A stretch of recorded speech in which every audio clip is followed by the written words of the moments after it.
ನೋಡಿ, ಈಗ ಆಲ್ರೆಡಿ ಇವತ್ತು ಸಂಜೆ ಅಂತಿಮವಾದಂಥ ನಿರ್ಧಾರಕ್ಕೆ ಬರ್ತಾರೆ ಅಂತ ಹೇಳಲಾಗ್ತದೆ. ಮತ್ತೊಂದು ಕಡೆ ಮಲ್ಲಿಕಾರ್ಜುನ್ ಖರ್ಗೆ ಅವರು ಎಐಸಿಸಿ ಅಧ್ಯಕ್ಷರು ಕಾಂಗ್ರೆಸ್ ಮುಖಂಡೆ ಸೋನಿಯಾ ಗಾಂಧಿ ಅವರಿಗೆ ದೂರವಾಣಿ ಕರೆಯಲ್ಲಿ ಚರ್ಚೆಯನ್ನು ಮಾಡಿದ್ದಾರೆ. ಅವ್ರ ಜೊತೆಯಲ್ಲಿ ಇವತ್ತು ಬೆಳಗ್ಗೆ ಮಾತನಾಡಿದ್ದಾರಂತೆ ಎಐಸಿಸಿ ಅಧ್ಯಕ್ಷರಾಗಿರುವಂಥ ಮಲ್ಲಿಕಾರ್ಜುನ್ ಖರ್ಗೆ ಅವರು. ರಾಜಕೀಯ ಬಿಕ್ಕಟ್ಟು ಬಗ್ಗೆ ದೂರವಾಣಿಯ ಮೂಲಕವೇ ಚರ್ಚೆಯನ್ನು ಮಾಡಿದ್ದಾರೆ. ಫೋನ್ ಕರೆ ಮೂಲಕ ಚರ್ಚೆಯನ್ನು ಮಾಡಿದ್ದಾರೆ. ಇವತ್ತು ಸಂಜೆ ಖರ್ಗೆ ಅವರ ಜೊತೆ ಸೋನಿಯಾ ಗಾಂಧಿ ಅವರು ಮಾತುಕತೆಯನ್ನು ಕೂಡ ನಡೆಸ್ತಾರೆ. ಗೊತ್ತಿಲ್ಲ ಏನಾಗುತ್ತೆ ಅಂತೇಳಿ. ಸೋನಿಯಾ ಗಾಂಧಿ ಅವರು ಯಾರ ಪರ ನಿಲ್ತಾರೆ, ಇದಕ್ಕೆ ರಾಹುಲ್ ಗಾಂಧಿ ಅವರು ಒಪ್ಕೊಳ್ತಾರೆ ಅನ್ನೋದು ಇಂಪಾರ್ಟೆಂಟ್. ಸೋನಿಯಾ ಗಾಂಧಿ ಅವರ ನಿಲುವೇನಾಗಿರುತ್ತೆ, ಅವರ ನಿರ್ಧಾರವೇ ಅಂತಿಮ ಆಗುತ್ತಾ ಅಥವಾ ರಾಹುಲ್ ಗಾಂಧಿ ಅವರ ಒಪಿನಿಯನ್ನ ಪಡೆದುಕೊಳ್ತಾರಾ ಸೋನಿಯಾ ಗಾಂಧಿ ಅವರು, ಮಲ್ಲಿಕಾರ್ಜುನ್ ಖರ್ಗೆ ಅವರ ಒಪಿನಿಯನ್ನ ಪಡೆದುಕೊಳ್ತಾರಾ, ಆ ಬಳಿಕ ಒಮ್ಮತದ ನಿರ್ಧಾರವನ್ನು ತೆಗೆದುಕೊಳ್ತಾರಾ ಅನ್ನೋದೇ ಸದ್ಯಕ್ಕಿರುವಂತಹ ಕುತೂಹಲ. ಅಂತಿಮವಾಗಿ ಇವತ್ತು ಕುರ್ಚಿ ಕಾಳಗಕ್ಕೆ ಇತ್ಯರ್ಥ ಮಾಡುವ ಸಲುವಾಗಿ ಇವತ್ತೇ ಅಂತಿಮವಾದಂಥ ಒಂದು ಮೀಟಿಂಗ್ ಆಗುತ್ತೆ, ಅಂತಿಮವಾದಂಥ ನಿರ್ಧಾರವನ್ನು ತೆಗೆದುಕೊಳ್ಳಲಾಗುತ್ತೆ. ಮತ್ತಷ್ಟು ಮಾಹಿತಿಯನ್ನು ಕೊಡೋದಕ್ಕೆ ನಮ್ಮ ಪೊಲಿಟಿಕಲ್ ರಿಪೋರ್ಟರ್ ಬಸವರಾಜು ದೆಹಲಿಯಿಂದ ನೇರ ಸಂಪರ್ಕದಲ್ಲಿ ಜಾಯ್ನ್ ಆಗಿದ್ದಾರೆ. ದೆಹಲಿಯಲ್ಲೇ ಇದ್ದು ಅಲ್ಲಿಂದ ಕ್ಷಣ ಕ್ಷಣದ ರಾಜಕೀಯ ಬೆಳವಣಿಗೆಗಳನ್ನು ಟ್ರ್ಯಾಕ್ ಮಾಡಿ ಪ್ರತಿಯೊಂದು ಮಾಹಿತಿಯನ್ನು ಕೂಡ ಕೊಡ್ತಾರೆ. ಈಗಲೂ ಕೂಡ ಮತ್ತೊಮ್ಮೆ ನೇರ ಸಂಪರ್ಕದಲ್ಲಿ ಜಾಯ್ನ್ ಆಗಿದ್ದಾರೆ. ಬಸವರಾಜ್, ಇವತ್ತು ಸಂಜೆ ಫೈನಲ್ ಆಗುತ್ತಾ? ಫೈನಲ್ ಆದರೂ ಕೂಡ ಇವತ್ತೇ ಅದನ್ನು ತಿಳಿಸ್ತಾರಾ ಅಥವಾ ಅದಕ್ಕೆ ಟೈಮನ್ನು ತೆಗೆದುಕೊಳ್ತಾರಾ? ಬಸವರಾಜ್,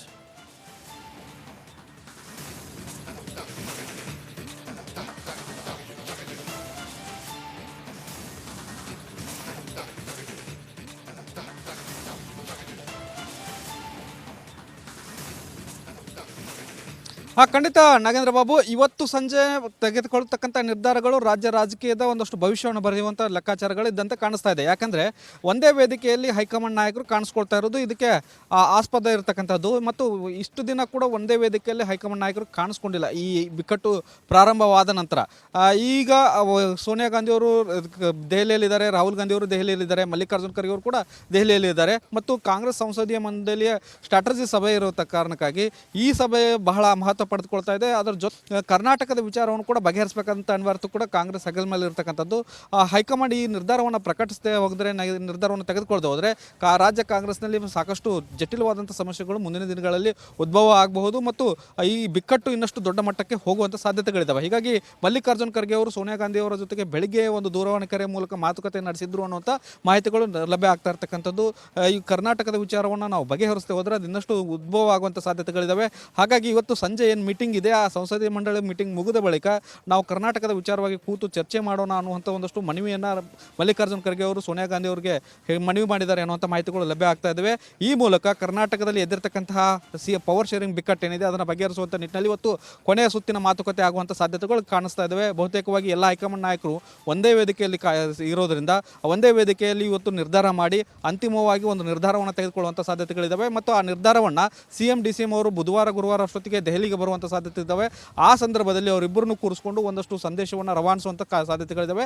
ಆ ಸಂದೇಶದ ಮೇಲೆ ಮುಂದಿನ ದಿನಗಳಲ್ಲಿ ರಾಜ್ಯ ರಾಜಕೀಯ ನಿಂತ್ಕೊಂಡಿರ್ತಕ್ಕಂಥದ್ದು ಮತ್ತು ಕಾಂಗ್ರೆಸ್ನಲ್ಲಿ ಎದ್ದಿರ್ತಕ್ಕಂಥ ಈ ಪವರ್ ಶೇರಿಂಗ್ ಬಿಕ್ಕಟ್ಟು ಏನಿದೆ ಅದಕ್ಕೊಂದು ಅಂತಿಮವಾದಂಥ ಮದ್ದು ಅರಿಯುವಂಥ ಸಾಧ್ಯತೆಗಳು ಈ ಒಂದು ಸಂದೇಶದ ಮೇಲೆ ಇರತಕ್ಕಂಥದ್ದು.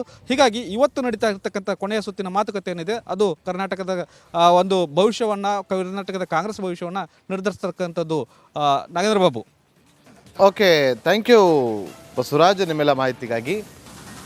ನೋಡಿ, ಈಗ ಆಲ್ರೆಡಿ ಇವತ್ತು ಸಂಜೆ ಅಂತಿಮವಾದಂಥ ನಿರ್ಧಾರಕ್ಕೆ ಬರ್ತಾರೆ ಅಂತ ಹೇಳಲಾಗ್ತದೆ. ಮತ್ತೊಂದು ಕಡೆ ಮಲ್ಲಿಕಾರ್ಜುನ್ ಖರ್ಗೆ ಅವರು ಎಐಸಿಸಿ ಅಧ್ಯಕ್ಷರು ಕಾಂಗ್ರೆಸ್ ಮುಖಂಡೆ ಸೋನಿಯಾ ಗಾಂಧಿ ಅವರಿಗೆ ದೂರವಾಣಿ ಕರೆಯಲ್ಲಿ ಚರ್ಚೆಯನ್ನು ಮಾಡಿದ್ದಾರೆ. ಅವ್ರ ಜೊತೆಯಲ್ಲಿ ಇವತ್ತು ಬೆಳಗ್ಗೆ ಮಾತನಾಡಿದ್ದಾರಂತೆ ಎಐಸಿಸಿ ಅಧ್ಯಕ್ಷರಾಗಿರುವಂಥ ಮಲ್ಲಿಕಾರ್ಜುನ್ ಖರ್ಗೆ ಅವರು. ರಾಜಕೀಯ ಬಿಕ್ಕಟ್ಟು ಬಗ್ಗೆ ದೂರವಾಣಿಯ ಮೂಲಕವೇ ಚರ್ಚೆಯನ್ನು ಮಾಡಿದ್ದಾರೆ. ಫೋನ್ ಕರೆ ಮೂಲಕ ಚರ್ಚೆಯನ್ನು ಮಾಡಿದ್ದಾರೆ. ಇವತ್ತು ಸಂಜೆ ಖರ್ಗೆ ಅವರ ಜೊತೆ ಸೋನಿಯಾ ಗಾಂಧಿ ಅವರು ಮಾತುಕತೆಯನ್ನು ಕೂಡ ನಡೆಸ್ತಾರೆ. ಗೊತ್ತಿಲ್ಲ ಏನಾಗುತ್ತೆ ಅಂತೇಳಿ. ಸೋನಿಯಾ ಗಾಂಧಿ ಅವರು ಯಾರ ಪರ ನಿಲ್ತಾರೆ, ಇದಕ್ಕೆ ರಾಹುಲ್ ಗಾಂಧಿ ಅವರು ಒಪ್ಕೊಳ್ತಾರೆ ಅನ್ನೋದು ಇಂಪಾರ್ಟೆಂಟ್.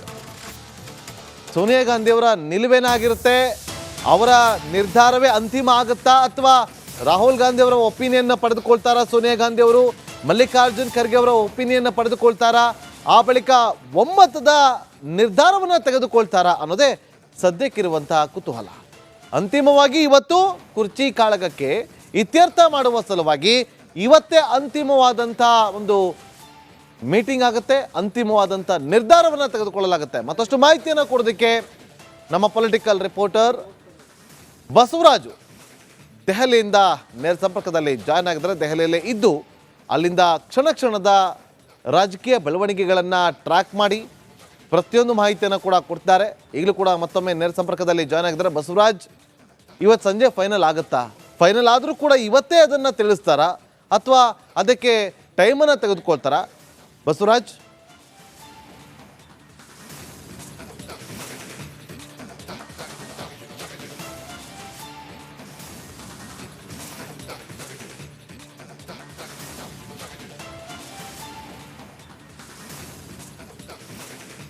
ಖಂಡಿತ ನಾಗೇಂದ್ರ ಬಾಬು, ಇವತ್ತು ಸಂಜೆ ತೆಗೆದುಕೊಳ್ತಕ್ಕಂಥ ನಿರ್ಧಾರಗಳು ರಾಜ್ಯ ರಾಜಕೀಯದ ಒಂದಷ್ಟು ಭವಿಷ್ಯವನ್ನು ಬರೆಯುವಂಥ ಲೆಕ್ಕಾಚಾರಗಳು ಇದ್ದಂತೆ ಕಾಣಿಸ್ತಾ ಇದೆ. ಯಾಕಂದರೆ ಒಂದೇ ವೇದಿಕೆಯಲ್ಲಿ ಹೈಕಮಾಂಡ್ ನಾಯಕರು ಕಾಣಿಸ್ಕೊಳ್ತಾ ಇರೋದು ಇದಕ್ಕೆ ಆಸ್ಪದ ಇರತಕ್ಕಂಥದ್ದು. ಮತ್ತು ಇಷ್ಟು ದಿನ ಕೂಡ ಒಂದೇ ವೇದಿಕೆಯಲ್ಲಿ ಹೈಕಮಾಂಡ್ ನಾಯಕರು ಕಾಣಿಸ್ಕೊಂಡಿಲ್ಲ ಈ ಬಿಕ್ಕಟ್ಟು ಪ್ರಾರಂಭವಾದ ನಂತರ. ಈಗ ಸೋನಿಯಾ ಗಾಂಧಿಯವರು ದೆಹಲಿಯಲ್ಲಿದ್ದಾರೆ, ರಾಹುಲ್ ಗಾಂಧಿಯವರು ದೆಹಲಿಯಲ್ಲಿದ್ದಾರೆ, ಮಲ್ಲಿಕಾರ್ಜುನ್ ಖರ್ಗೆ ಅವರು ಕೂಡ ದೆಹಲಿಯಲ್ಲಿದ್ದಾರೆ. ಮತ್ತು ಕಾಂಗ್ರೆಸ್ ಸಂಸದೀಯ ಮಂಡಳಿಯ ಸ್ಟ್ರಾಟಜಿ ಸಭೆ ಇರೋ ಕಾರಣಕ್ಕಾಗಿ ಈ ಸಭೆ ಬಹಳ ಮಹತ್ವ ಪಡೆದುಕೊಳ್ತಾ ಇದೆ. ಅದರ ಜೊತೆ ಕರ್ನಾಟಕದ ವಿಚಾರವನ್ನು ಕೂಡ ಬಗೆಹರಿಸಬೇಕಂತ ಅನ್ವರ್ತು ಕೂಡ ಕಾಂಗ್ರೆಸ್ ಹಗಲ ಮೇಲೆ ಇರತಕ್ಕಂಥದ್ದು. ಹೈಕಮಾಂಡ್ ಈ ನಿರ್ಧಾರವನ್ನು ಪ್ರಕಟಿಸದೆ ಹೋದರೆ, ನಿರ್ಧಾರವನ್ನು ತೆಗೆದುಕೊಳ್ಳದೆ ಹೋದರೆ ರಾಜ್ಯ ಕಾಂಗ್ರೆಸ್ನಲ್ಲಿ ಸಾಕಷ್ಟು ಜಟಿಲವಾದಂಥ ಸಮಸ್ಯೆಗಳು ಮುಂದಿನ ದಿನಗಳಲ್ಲಿ ಉದ್ಭವ ಆಗಬಹುದು ಮತ್ತು ಈ ಬಿಕ್ಕಟ್ಟು ಇನ್ನಷ್ಟು ದೊಡ್ಡ ಮಟ್ಟಕ್ಕೆ ಹೋಗುವಂಥ ಸಾಧ್ಯತೆಗಳಿದ್ದಾವೆ. ಹೀಗಾಗಿ ಮಲ್ಲಿಕಾರ್ಜುನ್ ಖರ್ಗೆ ಅವರು ಸೋನಿಯಾ ಗಾಂಧಿ ಅವರ ಜೊತೆಗೆ ಬೆಳಿಗ್ಗೆ ಒಂದು ದೂರವಾಣಿ ಕರೆ ಮೂಲಕ ಮಾತುಕತೆ ನಡೆಸಿದ್ರು ಅನ್ನುವಂಥ ಮಾಹಿತಿಗಳು ಲಭ್ಯ ಆಗ್ತಾ ಇರ್ತಕ್ಕಂಥದ್ದು. ಈ ಕರ್ನಾಟಕದ ವಿಚಾರವನ್ನು ನಾವು ಬಗೆಹರಿಸದೆ ಹೋದರೆ ಅದು ಇನ್ನಷ್ಟು ಉದ್ಭವ ಆಗುವಂಥ ಸಾಧ್ಯತೆಗಳಿದ್ದಾವೆ. ಹಾಗಾಗಿ ಇವತ್ತು ಸಂಜೆ ಏನು ಮೀಟಿಂಗ್ ಇದೆ, ಆ ಸಂಸದೀಯ ಮಂಡಳಿ ಮೀಟಿಂಗ್ ಮುಗಿದ ಬಳಿಕ ನಾವು ಕರ್ನಾಟಕದ ವಿಚಾರವಾಗಿ ಕೂತು ಚರ್ಚೆ ಮಾಡೋಣ ಅನ್ನುವಂಥ ಒಂದಷ್ಟು ಮನವಿಯನ್ನು ಮಲ್ಲಿಕಾರ್ಜುನ್ ಖರ್ಗೆ ಅವರು ಸೋನಿಯಾ ಗಾಂಧಿ ಅವರಿಗೆ ಮನವಿ ಮಾಡಿದ್ದಾರೆ ಅನ್ನುವಂಥ ಮಾಹಿತಿಗಳು ಲಭ್ಯ ಆಗ್ತಾ ಇದ್ದಾವೆ. ಈ ಮೂಲಕ ಕರ್ನಾಟಕದಲ್ಲಿ ಎದ್ದಿರ್ತಕ್ಕಂತಹ ಪವರ್ ಶೇರಿಂಗ್ ಬಿಕ್ಕಟ್ಟು ಏನಿದೆ ಅದನ್ನು ಬಗೆಹರಿಸುವಂಥ ನಿಟ್ಟಿನಲ್ಲಿ ಇವತ್ತು ಕೊನೆಯ ಸುತ್ತಿನ ಮಾತುಕತೆ ಆಗುವಂಥ ಸಾಧ್ಯತೆಗಳು ಕಾಣಿಸ್ತಾ ಇದ್ದಾವೆ. ಬಹುತೇಕವಾಗಿ ಎಲ್ಲ ಹೈಕಮಾಂಡ್ ನಾಯಕರು ಒಂದೇ ವೇದಿಕೆಯಲ್ಲಿ ಇರೋದರಿಂದ ಒಂದೇ ವೇದಿಕೆಯಲ್ಲಿ ಇವತ್ತು ನಿರ್ಧಾರ ಮಾಡಿ ಅಂತಿಮವಾಗಿ ಒಂದು ನಿರ್ಧಾರವನ್ನು ತೆಗೆದುಕೊಳ್ಳುವಂಥ ಸಾಧ್ಯತೆಗಳಿದ್ದಾವೆ. ಮತ್ತು ಆ ನಿರ್ಧಾರವನ್ನು CM ಅವರು ಬುಧವಾರ ಗುರುವಾರ ಅಷ್ಟೊತ್ತಿಗೆ ದೆಹಲಿಗೆ ಬರುವಂಥ ಸಾಧ್ಯತೆ ಇದ್ದಾವೆ. ಆ ಸಂದರ್ಭದಲ್ಲಿ ಅವರಿಬ್ಬರನ್ನು ಕೂರಿಸಿಕೊಂಡು ಒಂದಷ್ಟು ಸಂದೇಶವನ್ನು ರವಾನಿಸುವಂಥ ಸಾಧ್ಯತೆಗಳಿದ್ದಾವೆ. ಆ ಸಂದೇಶದ ಮೇಲೆ ಮುಂದಿನ ದಿನಗಳಲ್ಲಿ ರಾಜ್ಯ ರಾಜಕೀಯ ನಿಂತ್ಕೊಂಡಿರ್ತಕ್ಕಂಥದ್ದು ಮತ್ತು ಕಾಂಗ್ರೆಸ್ನಲ್ಲಿ ಎದ್ದಿರ್ತಕ್ಕಂಥ ಈ ಪವರ್ ಶೇರಿಂಗ್ ಬಿಕ್ಕಟ್ಟು ಏನಿದೆ ಅದಕ್ಕೊಂದು ಅಂತಿಮವಾದಂಥ ಮದ್ದು ಅರಿಯುವಂಥ ಸಾಧ್ಯತೆಗಳು ಈ ಒಂದು ಸಂದೇಶದ ಮೇಲೆ ಇರತಕ್ಕಂಥದ್ದು. ಹೀಗಾಗಿ ಇವತ್ತು ನಡೀತಾ ಇರತಕ್ಕಂಥ ಕೊನೆಯ ಸುತ್ತಿನ ಮಾತುಕತೆ ಏನಿದೆ ಅದು ಕರ್ನಾಟಕದ ಒಂದು ಭವಿಷ್ಯವನ್ನು, ಕರ್ನಾಟಕದ ಕಾಂಗ್ರೆಸ್ ಭವಿಷ್ಯವನ್ನು ನಿರ್ಧರಿಸ್ತಕ್ಕಂಥದ್ದು. Nagendra Babu. Okay, thank you Basavaraj ನಿಮ್ಮೆಲ್ಲ ಮಾಹಿತಿಗಾಗಿ. ನೋಡಿ, ಈಗ ಆಲ್ರೆಡಿ ಇವತ್ತು ಸಂಜೆ ಅಂತಿಮವಾದಂಥ ನಿರ್ಧಾರಕ್ಕೆ ಬರ್ತಾರೆ ಅಂತ ಹೇಳಲಾಗ್ತದೆ. ಮತ್ತೊಂದು ಕಡೆ ಮಲ್ಲಿಕಾರ್ಜುನ್ ಖರ್ಗೆ ಅವರು AICC ಅಧ್ಯಕ್ಷರು ಕಾಂಗ್ರೆಸ್ ಮುಖಂಡೆ ಸೋನಿಯಾ ಗಾಂಧಿ ಅವರಿಗೆ ದೂರವಾಣಿ ಕರೆಯಲ್ಲಿ ಚರ್ಚೆಯನ್ನು ಮಾಡಿದ್ದಾರೆ. ಅವ್ರ ಜೊತೆಯಲ್ಲಿ ಇವತ್ತು ಬೆಳಗ್ಗೆ ಮಾತನಾಡಿದ್ದಾರಂತೆ AICC ಅಧ್ಯಕ್ಷರಾಗಿರುವಂಥ ಮಲ್ಲಿಕಾರ್ಜುನ್ ಖರ್ಗೆ ಅವರು. ರಾಜಕೀಯ ಬಿಕ್ಕಟ್ಟು ಬಗ್ಗೆ ದೂರವಾಣಿಯ ಮೂಲಕವೇ ಚರ್ಚೆಯನ್ನು ಮಾಡಿದ್ದಾರೆ, ಫೋನ್ ಕರೆ ಮೂಲಕ ಚರ್ಚೆಯನ್ನು ಮಾಡಿದ್ದಾರೆ. ಇವತ್ತು ಸಂಜೆ ಖರ್ಗೆ ಅವರ ಜೊತೆ ಸೋನಿಯಾ ಗಾಂಧಿ ಅವರು ಮಾತುಕತೆಯನ್ನು ಕೂಡ ನಡೆಸ್ತಾರೆ. ಗೊತ್ತಿಲ್ಲ ಏನಾಗುತ್ತೆ ಅಂತೇಳಿ. ಸೋನಿಯಾ ಗಾಂಧಿ ಅವರು ಯಾರ ಪರ ನಿಲ್ತಾರೆ, ಇದಕ್ಕೆ ರಾಹುಲ್ ಗಾಂಧಿ ಅವರು ಒಪ್ಕೊಳ್ತಾರೆ ಅನ್ನೋದು ಇಂಪಾರ್ಟೆಂಟ್. ಸೋನಿಯಾ ಗಾಂಧಿ ಅವರ ನಿಲುವೇನಾಗಿರುತ್ತೆ, ಅವರ ನಿರ್ಧಾರವೇ ಅಂತಿಮ ಆಗುತ್ತಾ ಅಥವಾ ರಾಹುಲ್ ಗಾಂಧಿ ಅವರ ಒಪಿನಿಯನ್ನ ಪಡೆದುಕೊಳ್ತಾರಾ ಸೋನಿಯಾ ಗಾಂಧಿ ಅವರು, ಮಲ್ಲಿಕಾರ್ಜುನ್ ಖರ್ಗೆ ಅವರ ಒಪಿನಿಯನ್ನ ಪಡೆದುಕೊಳ್ತಾರಾ, ಆ ಬಳಿಕ ಒಮ್ಮತದ ನಿರ್ಧಾರವನ್ನು ತೆಗೆದುಕೊಳ್ತಾರಾ ಅನ್ನೋದೇ ಸದ್ಯಕ್ಕಿರುವಂತಹ ಕುತೂಹಲ. ಅಂತಿಮವಾಗಿ ಇವತ್ತು ಕುರ್ಚಿ ಕಾಳಗಕ್ಕೆ ಇತ್ಯರ್ಥ ಮಾಡುವ ಸಲುವಾಗಿ ಇವತ್ತೇ ಅಂತಿಮವಾದಂಥ ಒಂದು ಮೀಟಿಂಗ್ ಆಗುತ್ತೆ, ಅಂತಿಮವಾದಂಥ ನಿರ್ಧಾರವನ್ನು ತೆಗೆದುಕೊಳ್ಳಲಾಗುತ್ತೆ. ಮತ್ತಷ್ಟು ಮಾಹಿತಿಯನ್ನು ಕೊಡೋದಕ್ಕೆ ನಮ್ಮ ಪೊಲಿಟಿಕಲ್ ರಿಪೋರ್ಟರ್ ಬಸವರಾಜು ದೆಹಲಿಯಿಂದ ನೇರ ಸಂಪರ್ಕದಲ್ಲಿ ಜಾಯ್ನ್ ಆಗಿದ್ದಾರೆ. ದೆಹಲಿಯಲ್ಲೇ ಇದ್ದು ಅಲ್ಲಿಂದ ಕ್ಷಣ ಕ್ಷಣದ ರಾಜಕೀಯ ಬೆಳವಣಿಗೆಗಳನ್ನು ಟ್ರ್ಯಾಕ್ ಮಾಡಿ ಪ್ರತಿಯೊಂದು ಮಾಹಿತಿಯನ್ನು ಕೂಡ ಕೊಡ್ತಾರೆ. ಈಗಲೂ ಕೂಡ ಮತ್ತೊಮ್ಮೆ ನೇರ ಸಂಪರ್ಕದಲ್ಲಿ ಜಾಯ್ನ್ ಆಗಿದ್ದಾರೆ. ಬಸವರಾಜ್, ಇವತ್ತು ಸಂಜೆ ಫೈನಲ್ ಆಗುತ್ತಾ? ಫೈನಲ್ ಆದರೂ ಕೂಡ ಇವತ್ತೇ ಅದನ್ನು ತಿಳಿಸ್ತಾರಾ ಅಥವಾ ಅದಕ್ಕೆ ಟೈಮನ್ನು ತೆಗೆದುಕೊಳ್ತಾರಾ? ಬಸವರಾಜ್.